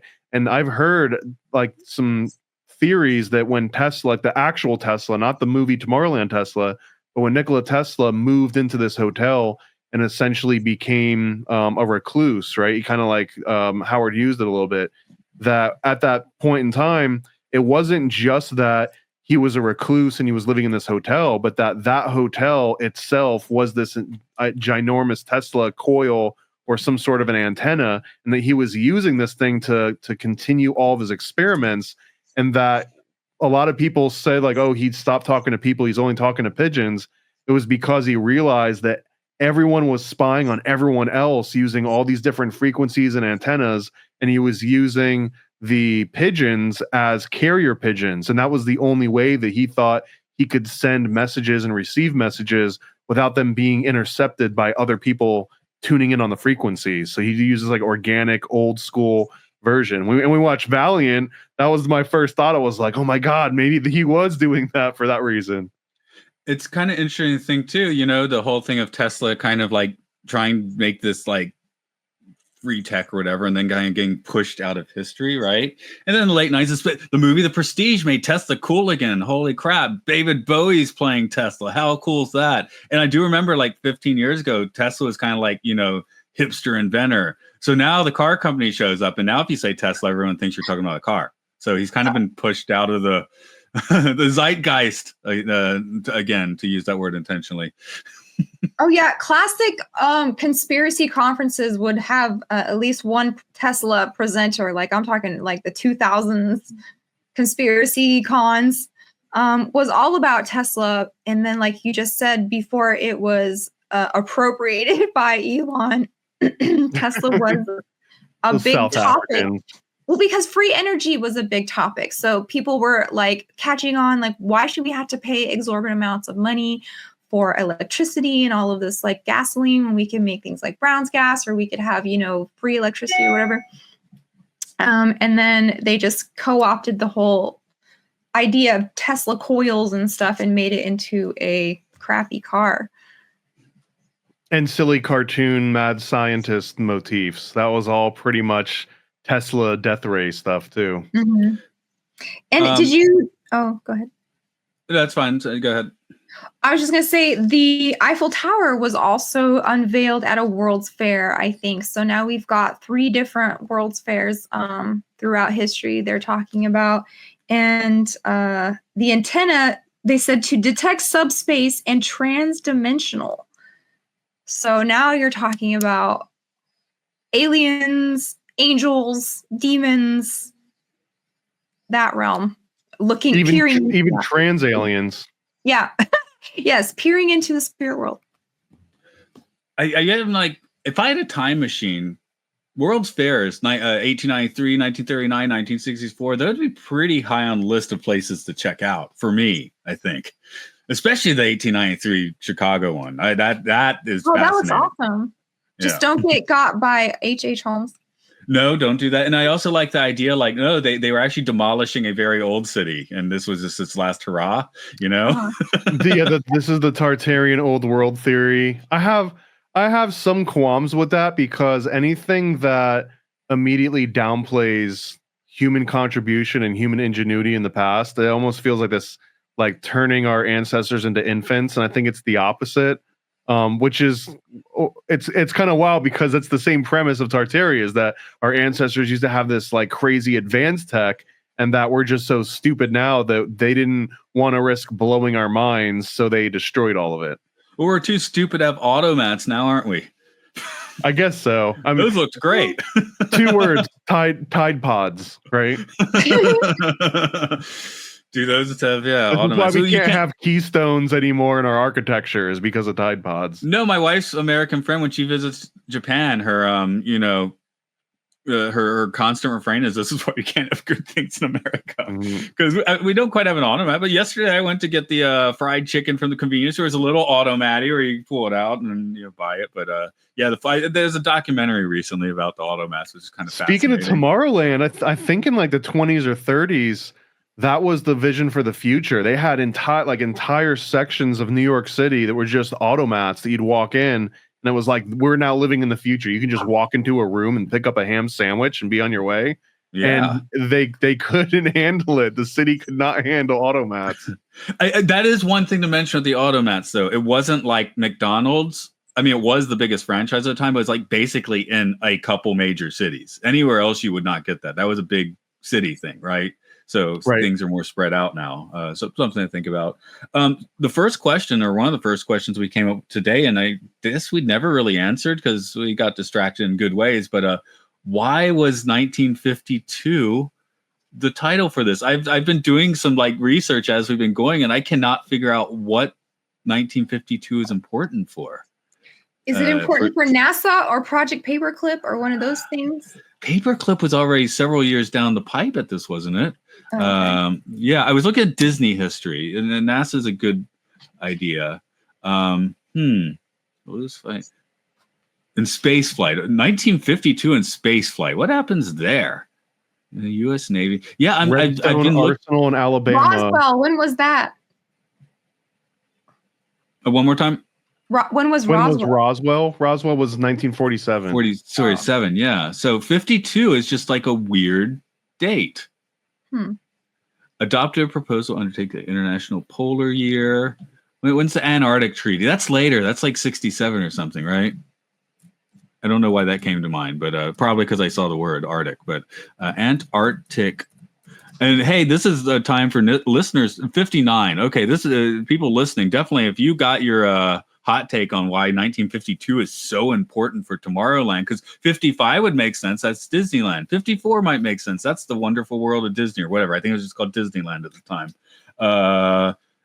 Maybe, like I said, the most close I could come up with is this where Disney got his bright idea for Epcot or something, a silver ball fell on his head, a disco ball fell on his head, and he dreamed up Epcot. I guess he was never going to put Spaceship Earth in his version, but good call. I don't know. I'm looking at the Treaty of San Francisco, which was the CIA-related occupation of Japan, was 1952. But no, we got 3 people here who know how to do research. Me, probably the least, and it's fascinating. We're not finding a hit because there were promotional items made with 1952 on it. Hold on. I've got a weird one. I've got a freaking weird one. This is just this is like we're doing this live right now. We're grasping at straws a little bit. It's fine. So 1951, University of Maryland, Fred Singer gave a series of lectures to the British Interplanetary Society talking about small artificial satellites to conduct scientific observations. In 1952, he put out a actual public presentation called MOUSE, which was Minimum Orbiting Unmanned Satellites of the Earth. So 1952 was the announcement of this satellite group called MOUSE. So maybe that's the link between Disney and NASA and all this. That's so crazy because Interplanetary Society, I believe Arthur C. Clarke was part of that. You might want to check me on that, but he was a big proponent of science fiction, space, homosexuality in space, all kinds of different sex with aliens and panspermia ideas. Yeah, you're totally right. He was in this Interplanetary Society. And yeah, he wanted to be the first one to do all kinds of stuff in space, right? Like if you went, I kind of always think about this all the time. If I went into space and I like me and Matt are in space and I like stole something Yay. from you, I could be like the first person that stole something in space, or the first person that like, you know, gave like a noogie in space. Like there's so many like the first person to get into a car crash in space. Like all these things are going to happen. The first murder in space. Are they going to crash a space car floating around in the cosmos due to Musk? It's going to have the first DUI in space. Guaranteed that's going to happen at some point, right? But you'll be the first one ever. I want to ride the Eiffel Tower into space like a steampunk fantasy rocket, like in this movie. Yeah, for sure. Okay, I'm going to take your 1952 hit because I can't find anything else. I'm still looking. I'm going to go with mouse until we find something better. And it has the mouse reference too, so that's perfect. Well, Jamie, you had 5 pages of notes. I think I've spat out most of my. I might have a few more snarky things if I needed to, but can you say that? What does mouse stand for one more time? Yeah, mouse stood for Minimum Orbiting Unmanned Satellites of the Earth. And the guy's name was Fred Singer. He's the one that presented that in 1952. Unmanned satellite. I never heard of that before. We usually don't do it live. And that's a pretty shoehorned acronym because so they really wanted it to be mouse. That's not a good, I mean, you know, National Aeronautics and Space Administration, 1958. I saw a Facebook post that said on this date in 1952, NASA started. That's where I'm like, the previous name of NASA, because the official NASA histories are just like 1958. But I know somebody was doing something before that. Hold on, National Advisory Committee for Aeronautics is 1915. That doesn't work. Yeah. I guess we're going with yours because. Well, I mean, even better too. This guy, Fred Singer, he wrote a few books that were all about global warming, global change. One was called Global Climate Change, 1989. Hot Talk, Cold Science, 1997. So he was sort of a scientific version of an Al Gore, which is on brand for this movie because that's the whole premise of the movie. Is that you got this Al Gore figure that gets wildly out of control. He forces everyone to watch An Inconvenient Truth, which in turn makes polar bears die because he's beaming the idea of polar bears dying in everyone's heads, and then they're fulfilling that prophecy. I was just last night. I was doing a test for a student, and it was something about teddy bears, and then it was talking about, you know, now people see polar bears more as victims than as predators. So this is on a standardized test that I'm like quizzing a kid with yesterday, you know? And it is. And think of when you're growing up, a polar bear sounds terrifying. Now you're like, oh, the poor polar bears, you know? It needs me to save it. Yeah. So I think every kid, in order to counterbalance, at least for me, to counterbalance An Inconvenient Truth, they should have made us watch Grizzly Man. And it would have just completely balanced itself out. Like, I don't care. Like, let the polar bears die. Yeah. Did you know that when Al Gore went to do his live speaking events of that movie, he would bring that stupid crane with him everywhere? Like, talk about wasting.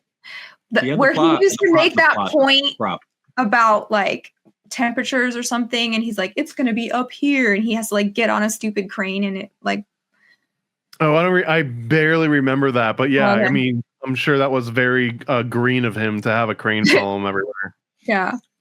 I was ironically stuck in the forest and the beaches doing environmental education, as I said before, so I missed all this completely because it was 2003 for Inconvenient Truth, was it? Was it? No way.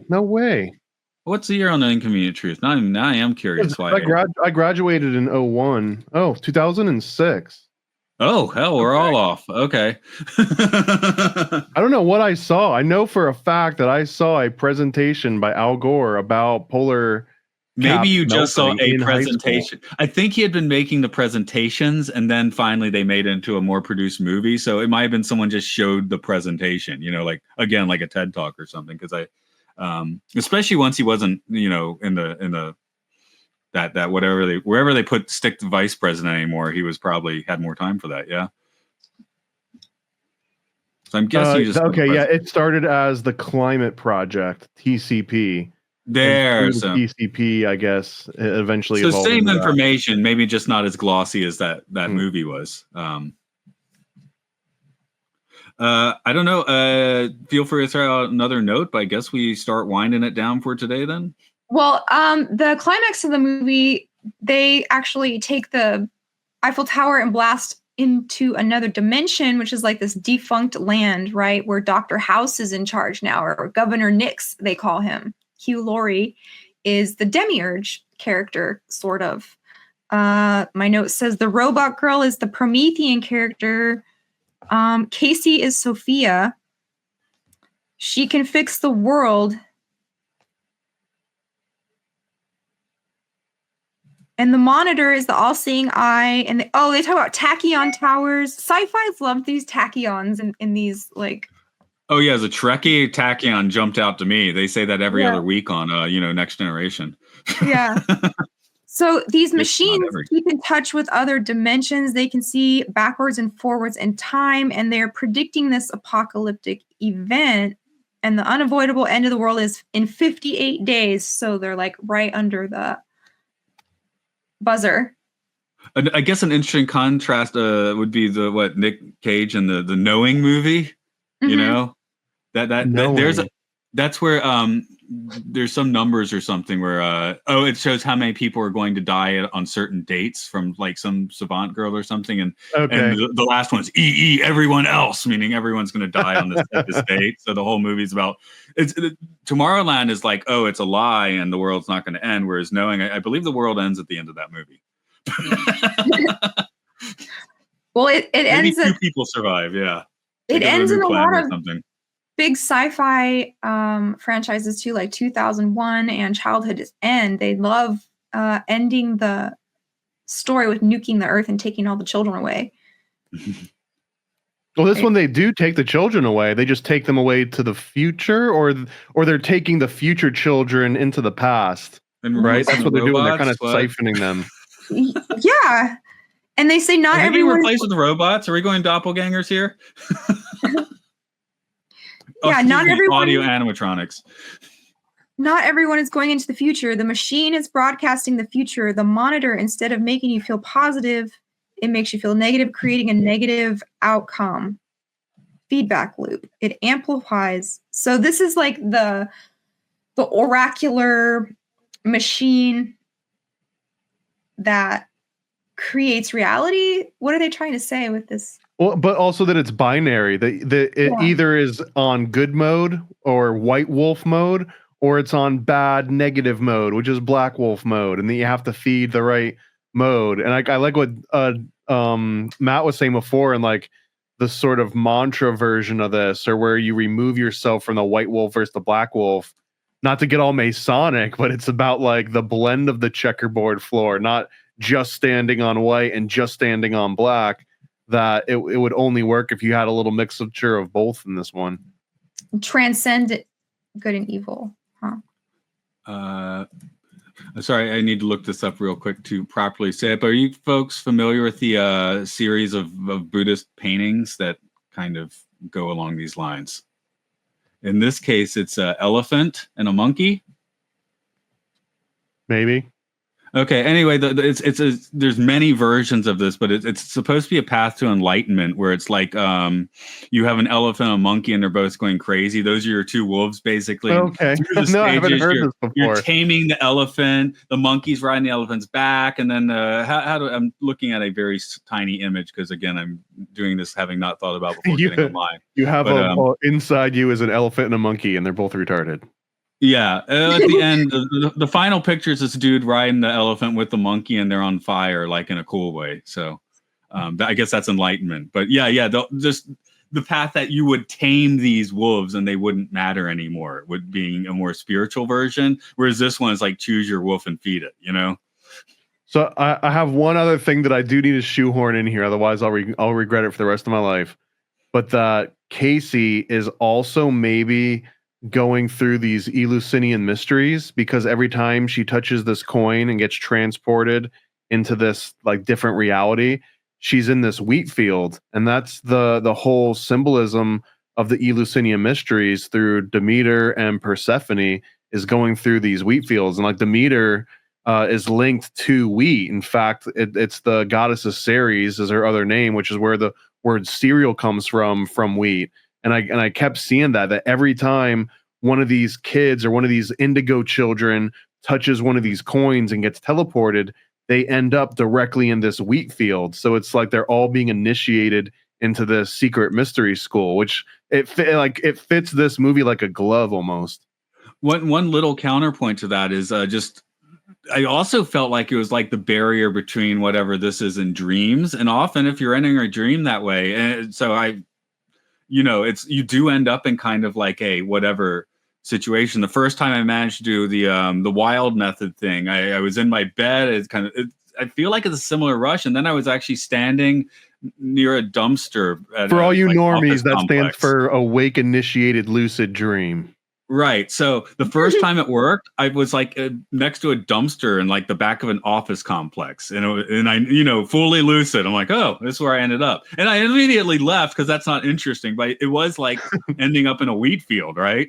And then a lady in a polka dot dress walked by, and you shot someone, and it was hard to remember anything beyond that. Hard to remember anything beyond that. Yeah, who knows? This is actually a prison cell here. With the Cookie Monster and the Telecaster. I totally agree with you about the Eleusinian mysteries, because we just did a show, me and Donut, about mystery schools, and we were talking about how important the wheat was to that. And so yeah, she's definitely a Persephone character that is going to another dimension, maybe Hades, maybe Eleusis, something like that. But yeah, I agree. I know I had other reads on this movie. It's actually a decent one. There's like a nice amount. There's a lot to talk about. That's why I said it's like 3% away from being a really good movie, but that 3% takes it from being a man to a chimpanzee. A person. Okay, here or a jellyfish to a man, or a banana to a man, or whatever it is. No, 3%. Do okay, it's a 3%. Yes, good point. So open question to both of you on what you think the take is. So my impression watching this movie is that while you're being teleported to this like Eleusinian field, right, that you're still in your normal physical space, almost like putting on a VR headset. If you start walking around, you're going to walk into a wall. This girl falls downstairs. She ends up in the middle of a marsh. She ruins her phone. So what she's doing in this virtual world is affecting what she's doing in the actual physical world, and it's having real physical repercussions. But then when they are in this Tomorrowland, they're flying around in the air, and they're like in sort of like a little like jet monorail kind of contraptions. And this one point when they're flying through the air in the top of this rocket that broke off, and it hits like the side of a building. And it shows them almost like getting knocked out. I was like, oh, this is MK Ultra brain concussion research all over again.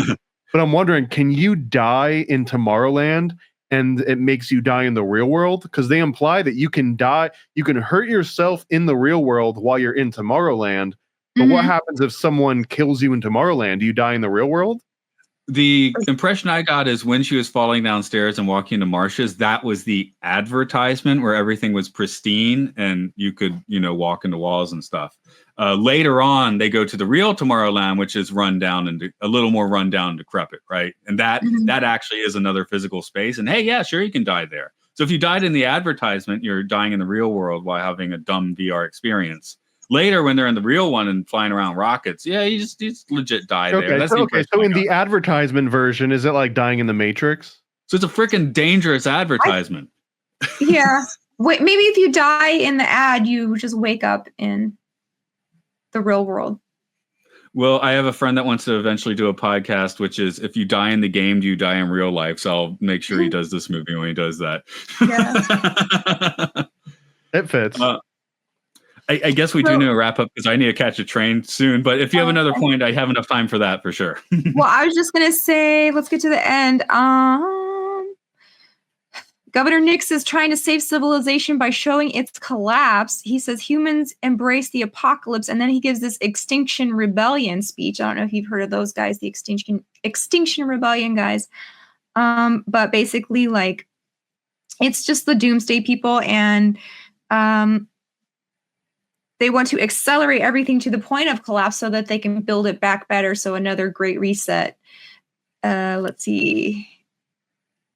Athena learned human love. They blow up the antenna in Tomorrowland. It looks like the Eye of Sauron. Yeah, a big evil building that's telling everyone that the world is going to end, and they need the children to imagineer a new world because they say they're looking for dreamers, right? Or the indigo children, or the special kids that they have groomed to be globalist citizens. Right, and what summons the children and their little magical metal tokens to the Eye of Sauron, right? It's like the same thing. Like instead of rings, they're coins, but it's kind of the similar premise. Mm-hmm.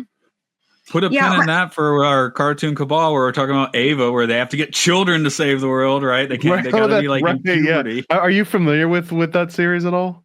No, is that a Disney cartoon? It's a Japanese anime from the late 90s called Neon Genesis Evangelion, and it's about literal fallen angel Nephilim that try and take over the world, and that humanity has to use the dead carcasses of these Nephilim and mix it with like mech suits so that they can control it to fight the angels back. And it gets like real deep into Kabbalah and all sorts of stuff.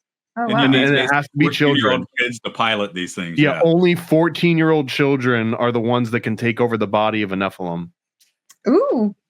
It sounds like Ender's Game. Not the whole thing, but in Ender's Game, it was the children too, because they were the best at video games. Do you remember that book? Ender's Game was also... For some reason, I saw that movie too. There was also a movie similar to that. I think it was called Gamer, if I'm not mistaken. Oh no, there's an Ender's Game movie with a very grumpy Harrison Ford in it. It's not a great movie though. Book is, better. The movie also flopped because I think the author came out saying horrible stuff right when the movie came out, so it just kind of like it wasn't a good movie either. So it was like kind of double screwed when it came out.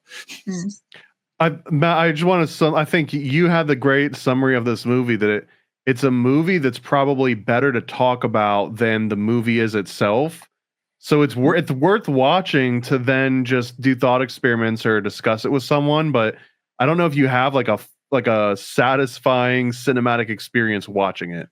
Yeah, I mean, honestly, I literally have to go soon, but I could dangerously say the words plus ultra, which we only talked about a little bit and could probably go on about for another hour if we wanted to. They call into work. They'll understand. Be like, we had to talk about plus ultra. Yeah, that was the secret society, right? Of breakaway guys. Yeah. And we've been talking about C, the theme park thing where they have a similar thing going through. That's exactly what I thought of too. It was like the Explorers Club or the Adventurers Club. C was already a thing when this came out too, so there's more synergy. That South Park thing. Well, that's based on a real thing that was founded in the early 20th century. And South Park was spoofing it, but that was 100% a real thing that like rich explorers joined this club and they'd meet up in New York and talk about how many Hottentots they had captured or whatever. Oh, wow. Yeah, watch a ride through of Tokyo's Tower of Terror and make sure it has a walk through the line where they look at the paintings. The paintings are some of the best things ever, with Henry Hightower III and his manservant Schmelding escaping with valuable sacred relics with various indigenous tribes chasing him. It's on my list, man. I got to get out there. Yeah. But we've already plugged our cartoon cabal, so I'll say I'm finished. That's fine for me. Yeah, Jamie, the stage is yours, Jamie. Do all your plugs. Tell people where they can find more of your work. Yeah, that was awesome. Thanks for having me on, guys. I'll talk all day about this kind of stuff, but we just did some really great shows about technocracy with Courtney Turner. So go check out those. Game B and the Dark Enlightenment is one. One's called American Sharia. One's called, what is it called? Oh, we just did one called Meatballs and Worms with Brett Carolla about NASA and Disney. So check out that one next time too. And Donut, we just did mystery schools and micro cults. So lots of fun stuff at my channel. And Thomas in the near future too. Yeah, shout out to Donut. I'll try to remember to put our Illuminati comic ad at the end of this video. Yeah. All right, then I'll see you all Tomorrowland.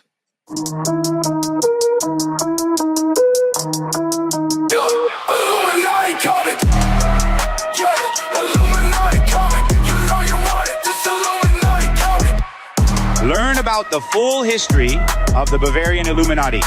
Adam Weishaupt, Alumbrados, Jesuits, Rosicrucians, Freemasons, and more. From the 18th century to modern day, we expose it all.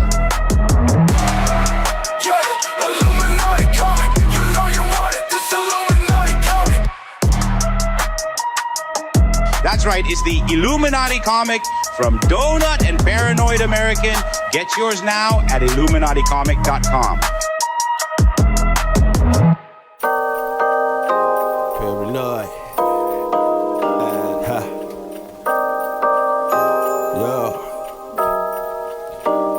I scribble my life away, driven to write the page. Will it enlighten your brain? Give you the flight, my plane, paper, the highs ablaze. Somewhat of an amazing feel when it's real to real. You will engage it. Your favorite, of course, the Lord of an arrangement. I gave you the proper results to hit the pavement. If they get emotional, hate, maybe your language, a game, how they playing it well without Lakers. Evade them, whatever the cost, they are the shapeshift. Snakes get decapitated, met is the apex. Execution of flame you out, nuclear bomb distributed at war, rather gruesome for eyes to see.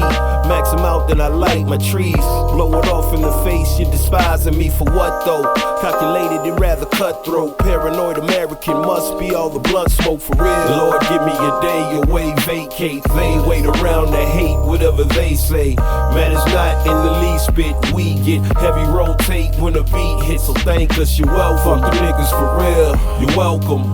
They ain't never had a deal, you're welcome. Man, they lacking appeal, you're welcome. Yet they doing it still, you're welcome.